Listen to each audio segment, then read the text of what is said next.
nice and easy to start off with. If you can just tell me your name, how long you've been playing rugby, and just a little bit of a background about your rugby playing, if that's okay. Yeah, that's fine. Perfect. Yeah, okay. Yeah, so my name's Sammy Moore and I'm currently at ONs as a coach and a player, and I have been here, crikey, for about 8 years, I think. So my age is 56. So I've been playing since I was 21, so that gives you a good old idea of what I'm doing. And I've just come back from Wales playing for Wooden Spoon. So I play for a vets team which comprises of people all over the UK who come together to raise money for charity, and that's what we do. So I've played at Harlequins. I was one of the founding players of Harlequins. And I've played at Richmond, I've played in Ireland, I've played for Galwegians, I've played for Connacht, and I've played for South East England. And I set up a sevens team with a couple of mates, and we did the Sevens circuit prior to it becoming what it has become today. So we set up the Pink Barbars. And I've also played a little bit of rugby league. Oh, and I also play touch. I play touch for the women's side at ON, so yeah. So can you just tell me a little bit about kind of with how long you've been playing and just all of the things you've done involved in rugby? Yeah.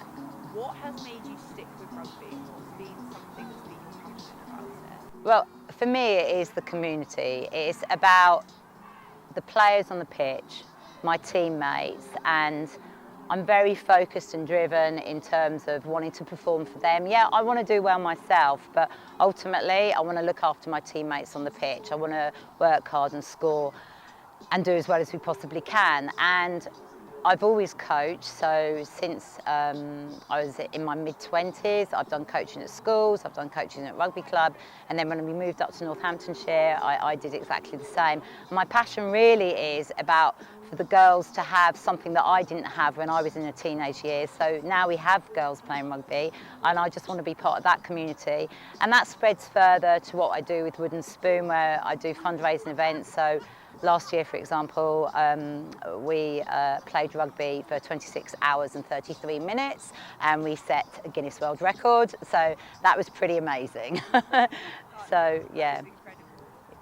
And just kind of touching on that about wanting something that maybe you didn't have in your teenage years, how have you felt the women's game has grown, and how do you think we can continue to grow it? Well, I think it's grown initially from the passion of parents and coaches who've wanted to make it happen, just simply because there were opportunities for girls, but not as many as there could have been. And I think that's obviously parents and coaches who've seen that, and they've made that grow. So when I started coaching, I did it at school, and it was mainly Key Stage 1, Key Stage 2 kids that I was working with, mainly boys.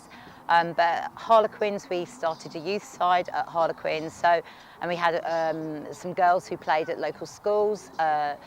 So some players who who taught at local schools, so they managed to enlist girls, and we started growing that way. So Harlequins had a team, I remember Richmond had a team, and it just started growing slowly. But when I moved up here, initially they did have the girls section, but it wasn't as strong as it is now. So if you have the opportunity to have a look around today, you will just see how strong it is. So the under-18s, for example, when I started working with them, there were about 8 of them.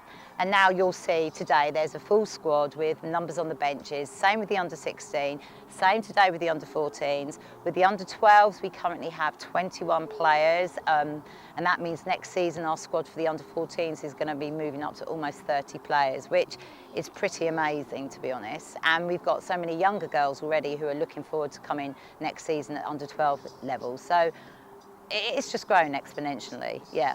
And how does that make you feel seeing the growth? Oh God, honestly, I burst out crying 2 years ago when I went to a tour. I sat in a room and there were like 150 girls. I was like, I can't get over this. This was never there in my lifetime. Wow, it was just, I don't know, the emotions were very strong. And I think, yeah, you have to understand that when I was playing rugby, it was, well, I still am playing rugby, but It was very difficult. It was very frowned upon. You were considered that you weren't as good as the men or perhaps as strong as the men, and why should you be doing a sport that is particularly male dominated? So there was that sort of negative element, and I suppose really you always just brush it off, get on with it. You know, you're playing on the pitch, you're playing with your mates, and that's the most important thing. So you sort of forget all about those negative elements, but then when you see all of these young children and young girls getting involved, you're like,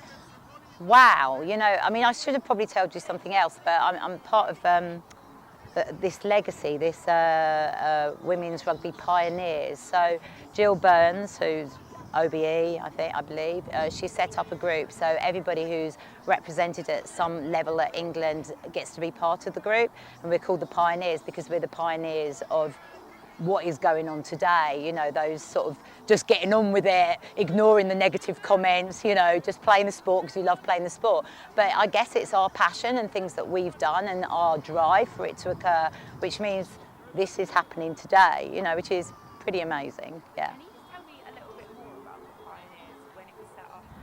It was, yeah, it was, I'm trying to think, it was set up a few years back. I'm sure Jill, if you contacted her, could tell you more about it. And we ended up, I believe, going to watch the first sort of big meeting was England versus Ireland up at Leicester. So we went up to Leicester and watched the game up there, and we were all on the pitch, and you know, they took a photo afterwards. And now we have regular meetups every year so that we go along and support the Red Roses. So yeah, it's pretty good. And then obviously the wooden spoon stuff, the charity work that I do, Jill's heavily involved in that. So there are a lot of ex-internationals, a lot of players from my playing day. So there are a lot of people who are in their late 40s, early 50s, who are still putting their boots on, running out there, doing their bit for charity, really, yeah. And just kind of touching on the Red Roses a bit, obviously this summer we have the World Cup Yeah. here. It's the biggest women's World Cup Yeah. ever been, across multiple locations. You know, Twickenham was a sellout, near enough in the final. What do you think the impact of that World Cup has been on local clubs like ON, Yeah. like other local rugby clubs up and down the country, especially on the women's game? Well, I think obviously there's been more girls that have wanted to do it. So we have definitely had a massive increase. Now we're in a really lucky situation because we started the recruitment process quite a few years ago, and we've kept the ball rolling and rolling and rolling. We're quite managing with our links that we've got with the council, etc. We can be quite high profile. So for example, we were at the carnival and we can recruit that way. We did a lot of work with some of the travelling teams for the World Cup, so we're recruiting that way as well. I think the biggest challenge is trying to build up the other local teams in the area. So we've got 2, maybe 3 teams that are in the same zone, but it would be nice to see some more. So I think that's always the challenge, and you know, that's why we end up sometimes having so many girls come to us, and we obviously want to cater for them, but actually also it's about developing the other teams in the area as well. So but you know, that's not my remit. My remit is the coaching remit, but yeah. And then, can you give me 3 words to describe rugby? Gosh. Ow. I feel like you've definitely got more. Yeah, I have 3 words, crikey. Oh my goodness me, I mean, yeah, it's everything, isn't it? It's the drive, it's the commitment, it's the passion, and fundamentally it's your team. They are the root of it. That's who you play for. You know, like yesterday, I'm not going to lie, like I'm playing against yesterday, ex-internationals, really tough game, really hard. And I said to the girls, do you know, I'm happy to come off for 15 minutes and give somebody else. No, don't go off, because they like me being on the pitch with them, and I think that's what it's about. You know, you want your teammates with you, you look after your teammates, you work hard for your teammates. Yeah, that's what it's about for me.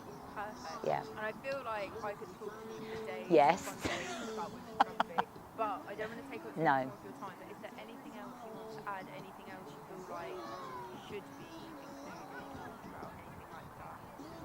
I don't think so. I think really it's more about, if you want to play, and go on, put a pair of boots on, turn up at a ground and get on with it and do the training, and you will have fun. You know, like my daughter, for example, she's a prime example of, she played at ONs, and then when it got to year 5, when the boys were stronger and the tackles were harder, she wasn't comfortable and she stepped back. And it took about 2 years for her attitude to change. And then, and we did still play touch. She came to training with the girls. She really enjoyed it, but she didn't want to be on the pitch.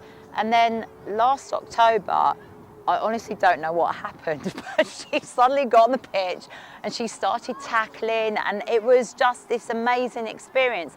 And I think sometimes people worry, oh, you know, I'm not good enough. Your time will come, just stick with it if you're passionate about it. And I know my daughter stuck around because she liked being with the girls, she liked being with the team, she likes what rugby is about. And now she's found her niche, and that's what I like about the sport, so yeah.